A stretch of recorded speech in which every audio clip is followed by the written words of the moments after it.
Dear students, I am Suresh Agarwal, Professor in the Department of Business Economics, University of Delhi. Today we are going to learn about regression and correlation and the method of least squares. Let us try to see what we would learn in this module.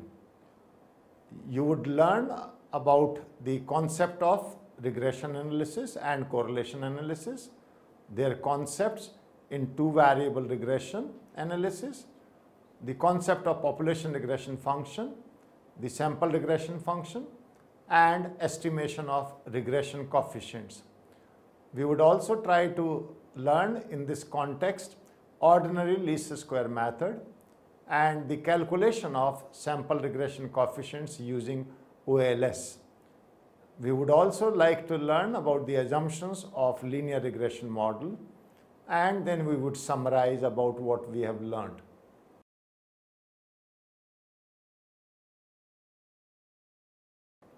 Let me try to introduce the concept of the regression function.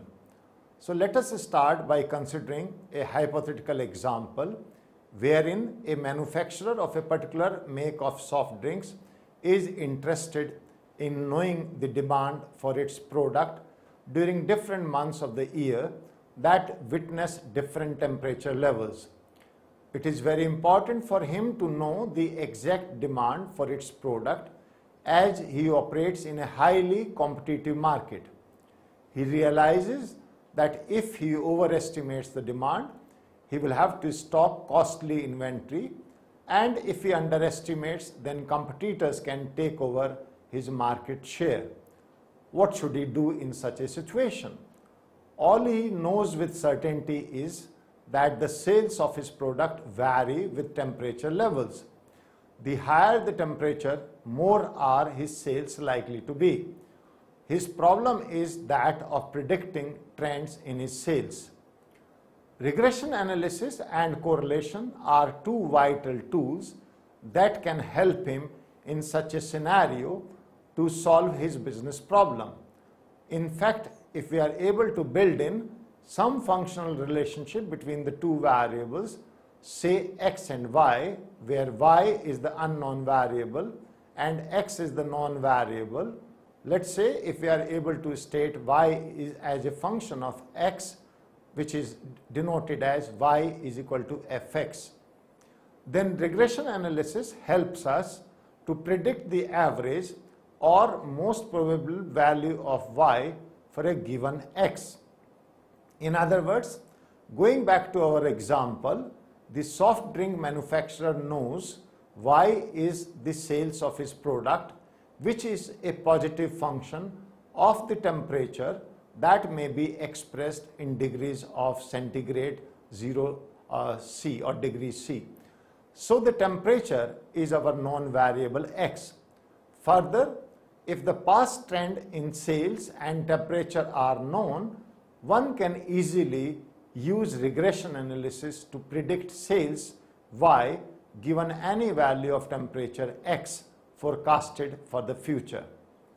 Correlation analysis, however, helps us to study the extent, degree, or strength of the relationship that exists between y and x without stating the exact functional relationship between y and x. Y in common parlance is also known as the dependent or explained variable or a regressant. X is in turn is called either an independent or explanatory variable or a regressor.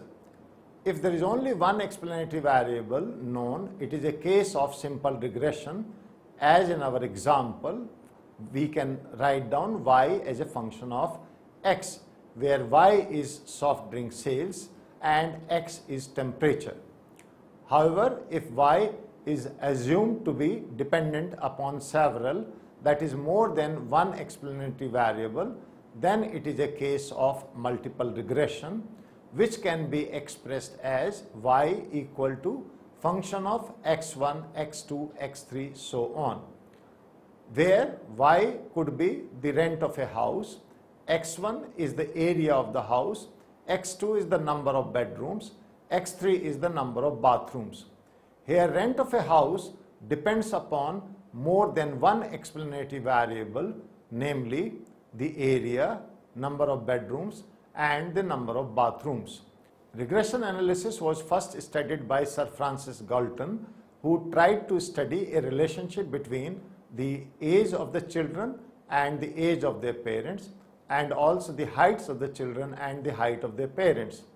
The former, the height of the children being the dependent and the latter being the independent variable. He interestingly found that height of children of abnormally tall parents regressed towards some average value, which means they were comparatively shorter than their parents in terms of height. Further, heights of children with abnormally short parents again tended to move towards some average value of the population. In other words, they were slightly taller than their parents. This movement towards the average value explains the very concept of regression.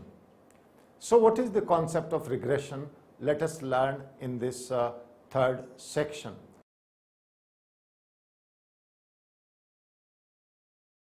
Section 3, Regression Analysis Concepts. Let us try to learn some of the concepts in regression analysis.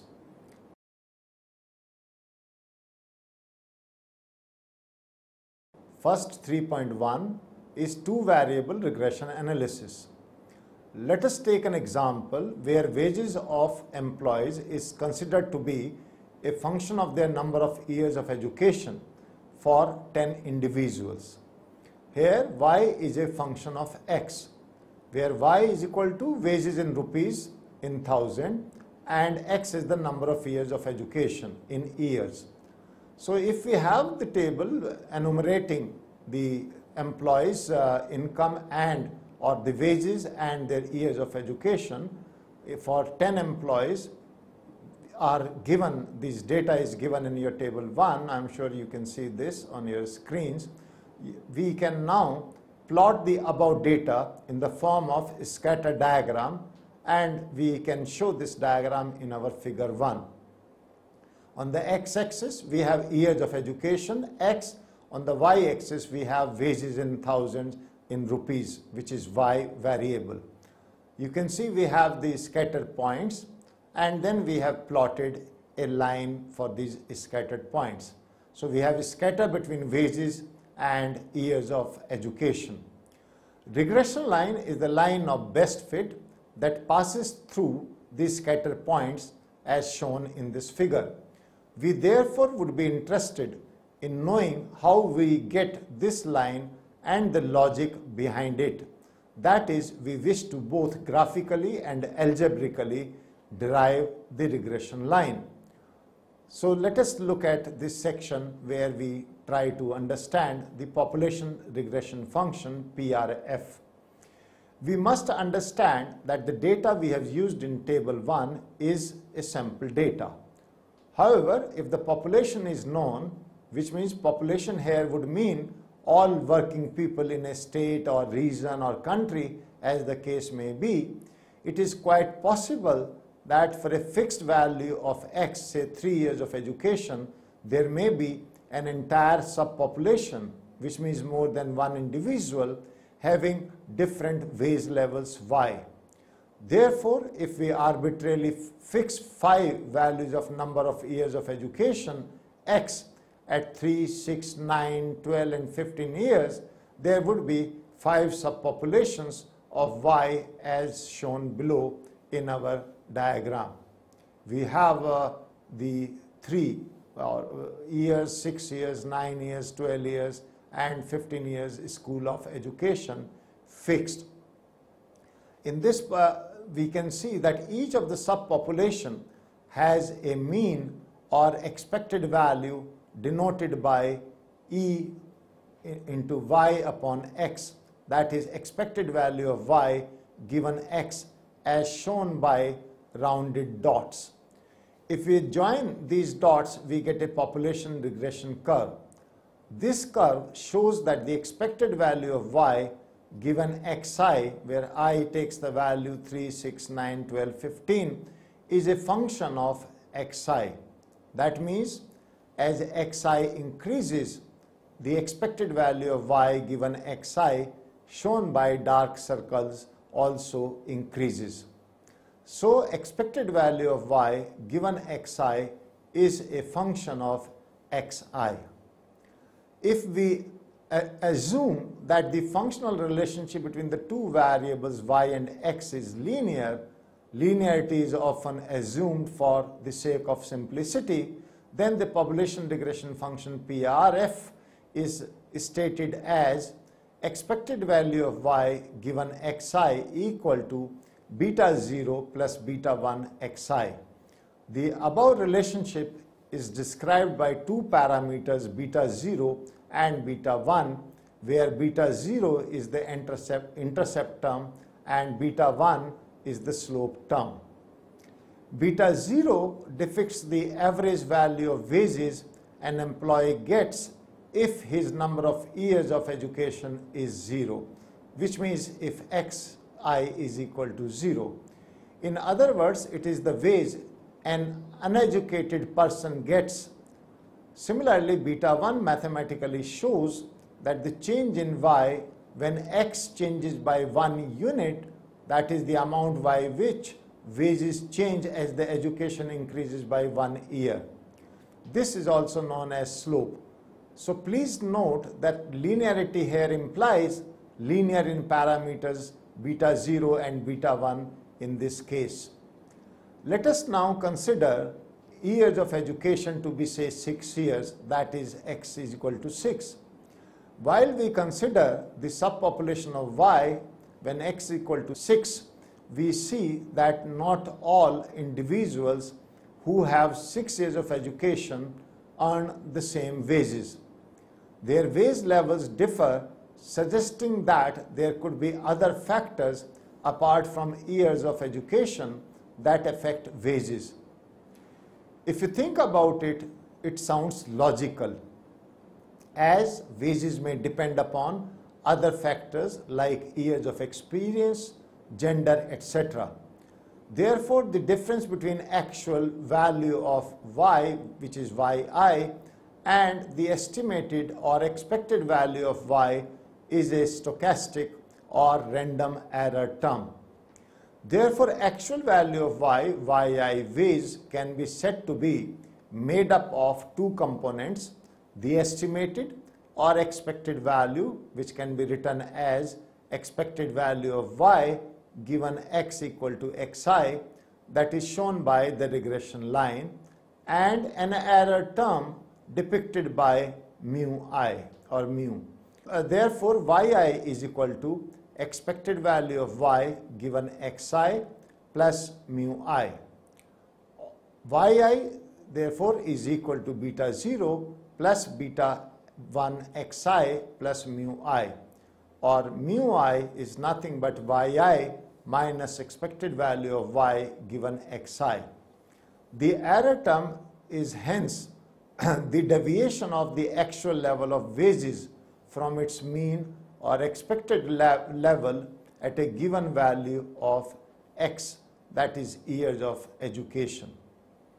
We can hence conclude that an individual's wages, the dependent variable, is made up of two components. The deterministic component, represented by expected value of y given x, that is expected value of y given xi, and the random component mu I. In fact, in all social sciences, the role of this random component cannot be undermined, as it is a proxy for all those variables which affect y, for example wages in this case, but have not been taken into analysis for some reason or one reason or the other.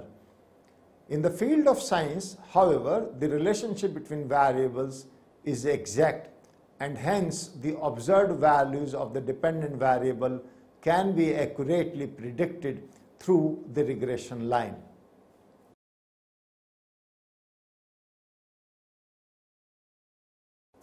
Section 3.3, sample regression function or SRF. In real life, however, it is impossible to have data on the whole population, and therefore, or most often, a sample is collected. A sample is a representative picked up from the population data as shown in table 1. It is from this sample that a sample regression function or SRF is estimated.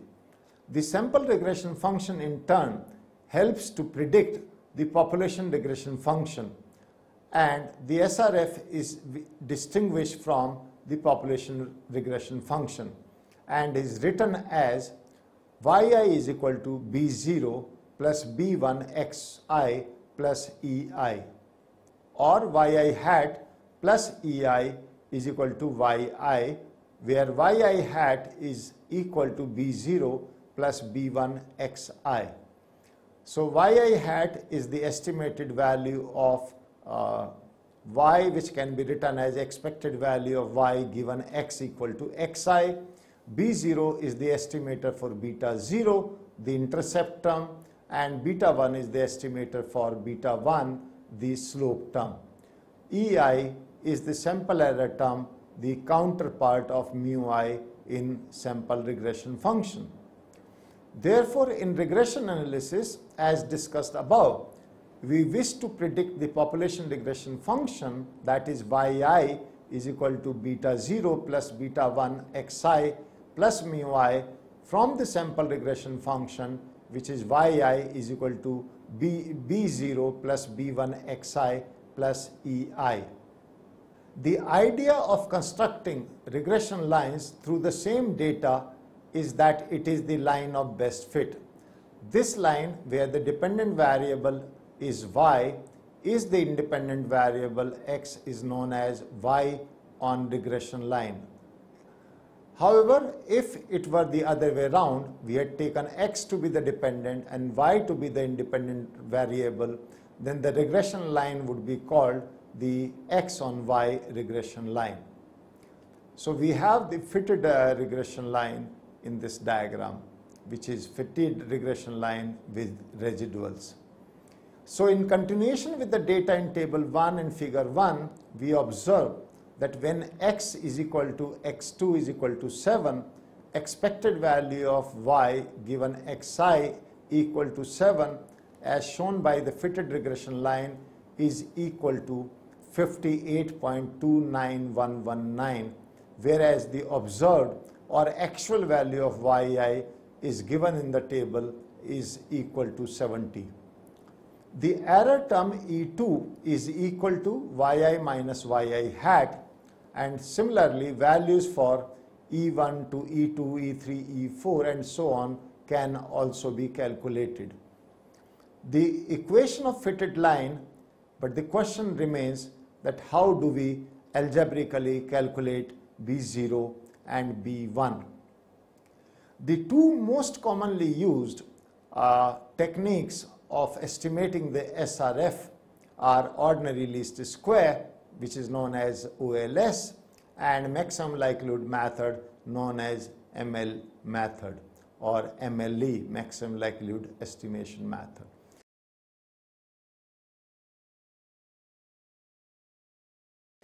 Let us now in section 4 look at estimation of regression coefficients.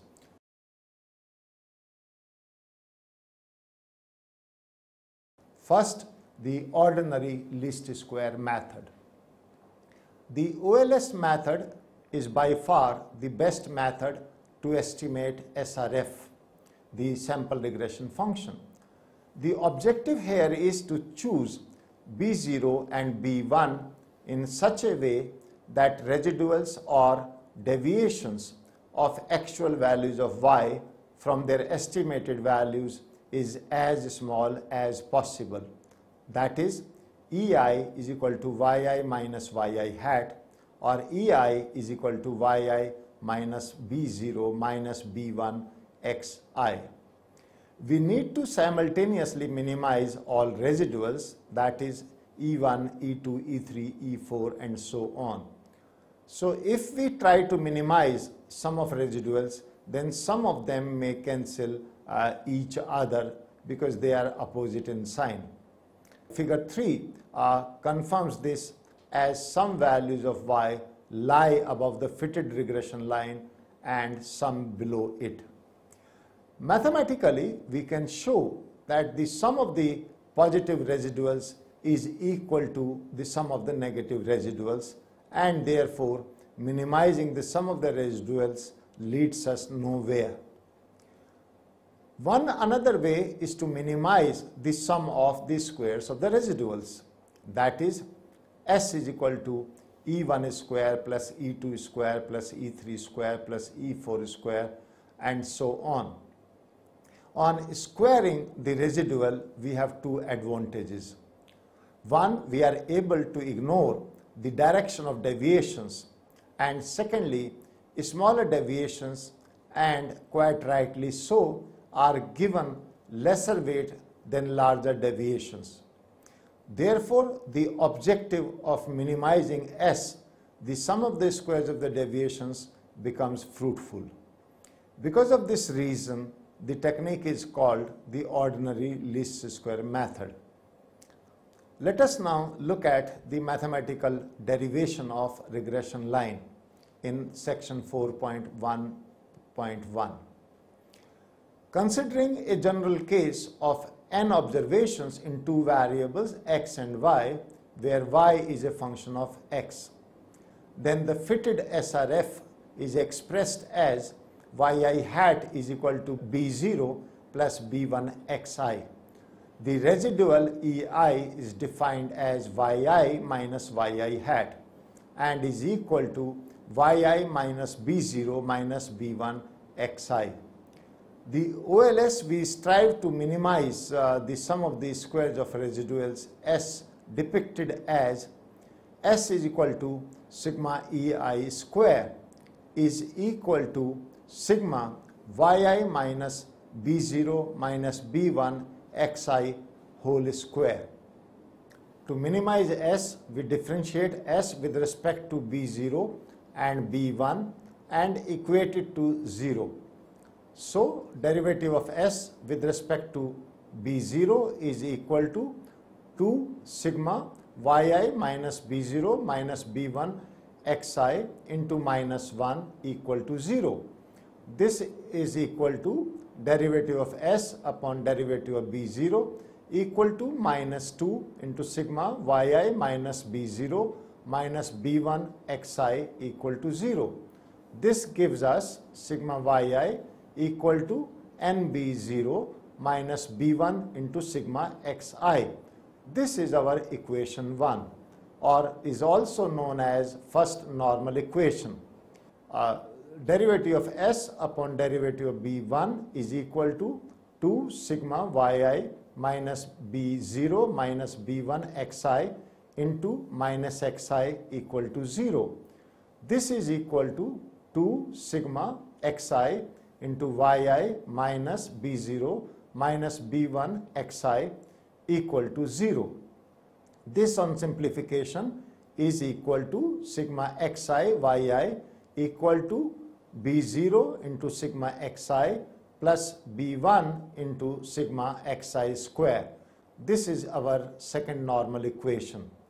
Solving 1 and 2 simultaneously, which means multiply equation 1 by xi and equation 2 by n, we get values of b1 and is equal to n into sigma xi yi minus sigma xi into sigma yi upon n into sigma xi square minus sigma xi whole square.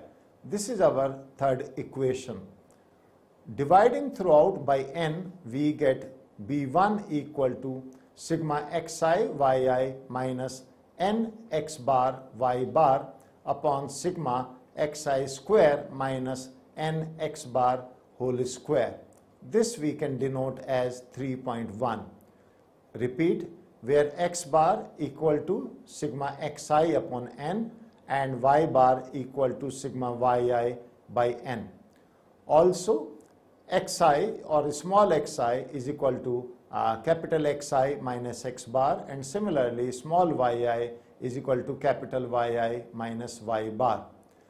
Then we can write sigma xi yi equal to sigma small xi plus x bar into small yi plus y bar, and is equal to sigma small xi yi plus n x bar y bar, as sigma xi small xi and sigma small yi is 0, because sum of the deviations from mean is always equal to 0.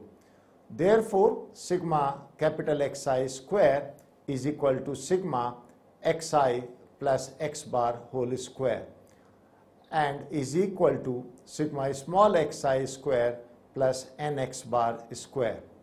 Substituting the values of sigma capital Xi yi and sigma capital Xi square from above in equation 3.1, we get B1 is equal to sigma small xi small yi upon sigma small xi square, which is our equation 4. So this is the value of the slope coefficient in the deviation form. To get B0, we divide equation 1 by n, and we get sigma yi by n equal to B0 minus B1 into sigma capital Xi upon n, which gives us y bar equal to B0 plus B1 x bar, or B0 is equal to y bar minus B1 into x bar. This is our equation 5th. Now let us look at the calculation of the sample regression coefficients using OLS in this section 4.2. We have a table 2 which shows calculations of the example which we had discussed earlier. So we have the employees, we have their years of education as X, we have their wages as Y, and then we have calculated XY and X square X. So on calculation, we find that if you substitute these values of table 2 in equation 3, we get B1 and we get B2, and B1 comes out to be equal to 8.582375 on substitution. And substituting this value of B1 in equation 5, we get B0, and which is equal to 54 minus 8.5823 into 6.5, and comes out to be equal to minus 1.78544. Therefore, the equation of the SRF is equal to yi equal to minus 1.78544 plus 8.582375 xi, and we can write down this as our equation 6. So having learned the calculation of B0 and B1, let us try to understand what are the assumptions of the linear regression model in our section 5. So we have learned previously that in linear regression model, our objective is to calculate the SRF parameters B0 and B1 and use them to predict valid values of their population counterparts B0 and B1. This may be possible only if certain assumptions about the independent variable xi and the error term mu I as enumerated below are made. So these assumptions are: first, the model is linear. By a linear model, we mean the model as stated below is linear in parameters, that is beta 0, the intercept, and beta 1, the slope parameter. That is, for our population regression function, yi is equal to beta 0 plus beta 1 xi plus mu I, and both beta 0 and beta 1 are raised to power 1, that is, they are of the degree 1. The population regression function, however, may or may not be linear in the explanatory variables xi. For example, if we have a model where yi is equal to beta 0 plus beta 1 xi square plus mu I, this is also linear, but this is linear only in parameters and not in the explanatory variable xi. But if we have yi equal to beta 0 plus beta 1 xi raised to power beta 2 plus mu I, this is not linear.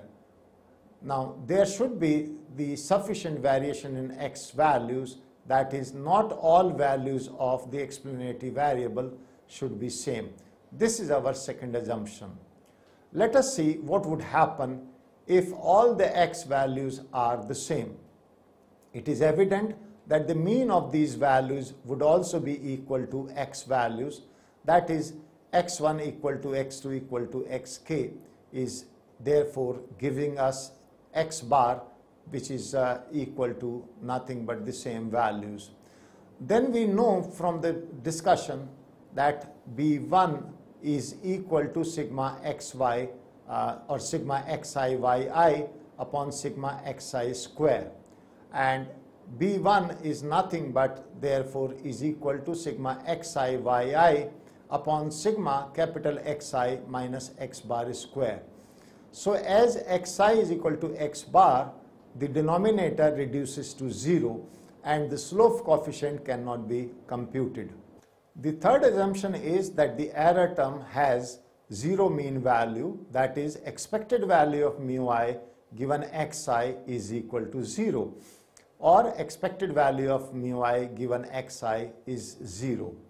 Very clearly, it implies that for a given x value, there is a subpopulation of y values distributed in such a manner that sum of the positive deviations from the line of best fit is equal to the sum of the negative deviations.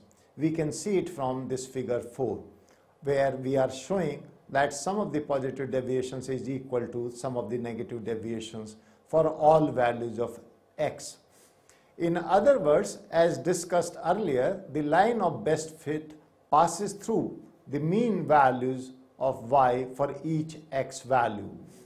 The arithmetic mean has the property that states that the sum of the deviations from it are always 0. That is, sigma xi minus x bar is equal to 0.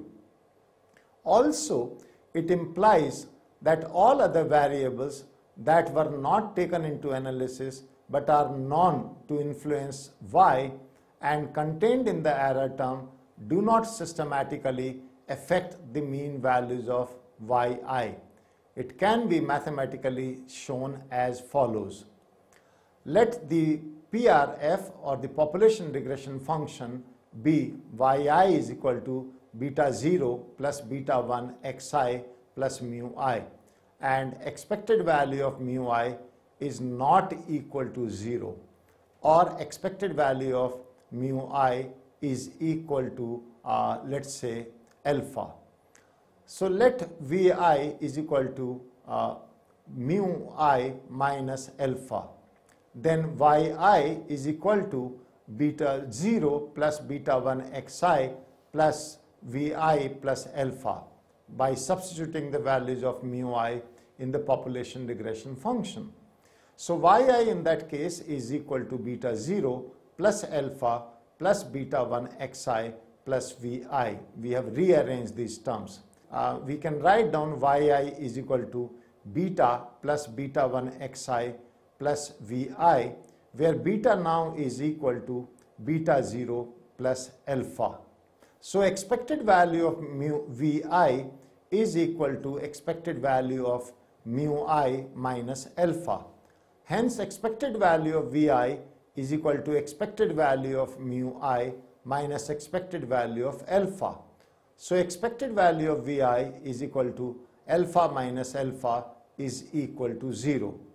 The intercept takes in this particular equation the non-zero component of the error term, making its mean always 0. That is the implication of the introduction of the variable alpha in this case. Let us now look at the fourth assumption. The assumption is that the disturbance term is homoscedastic. This implies that the error term for each value of x is drawn from a population with constant variance. That is, variance of mu I given xi is equal to sigma square, or expected value of mu I minus expected value of mu I given xi whole square is equal to variance.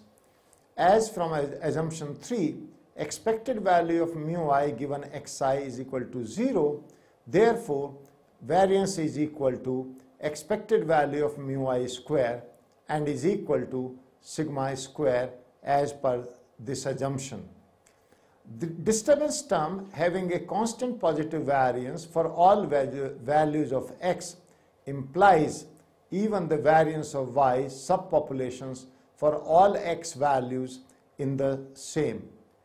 So for all x values in the same, this assumption implies uniform distribution of y values about its mean for each value of the explanatory variables.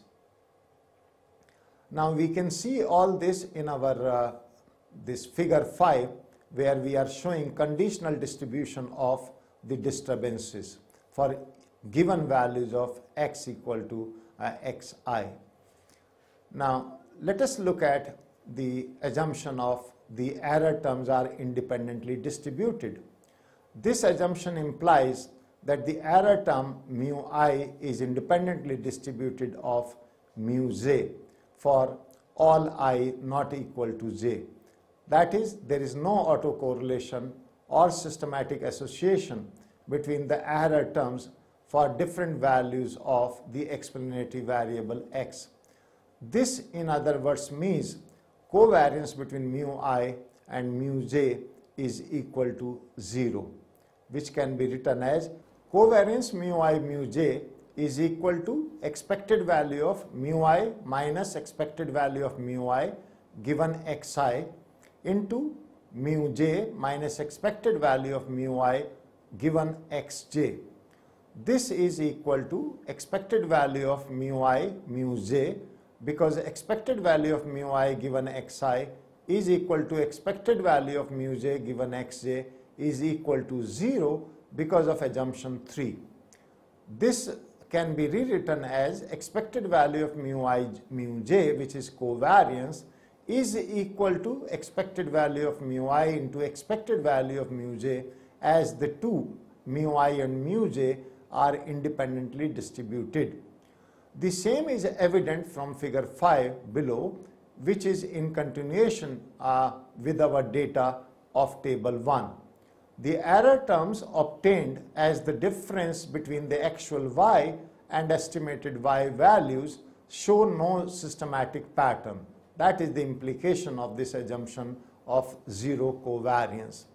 So if you plot the residual values, where we have on the x-axis the years of education, on the y-axis residual, then we can have a look at the pattern which is showing in this diagram.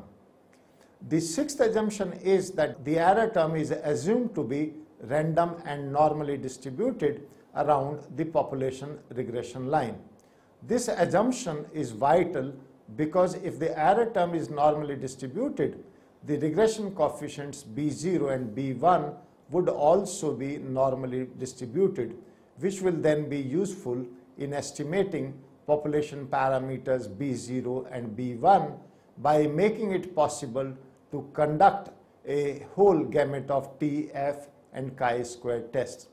But let me clarify that this assumption of normality is not required for estimation, but is required only for inference purposes.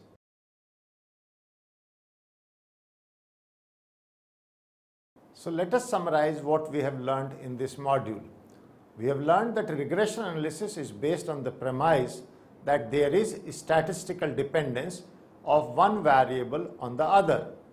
We have also learned that regression analysis is a very vital tool that helps to predict the value of a dependent variable given the value of an independent analysis.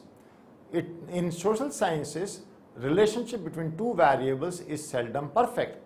Therefore, we use a stochastic error or disturbance term as a proxy for all those variables that affect the dependent variable but could not be accounted for in the explanatory variables.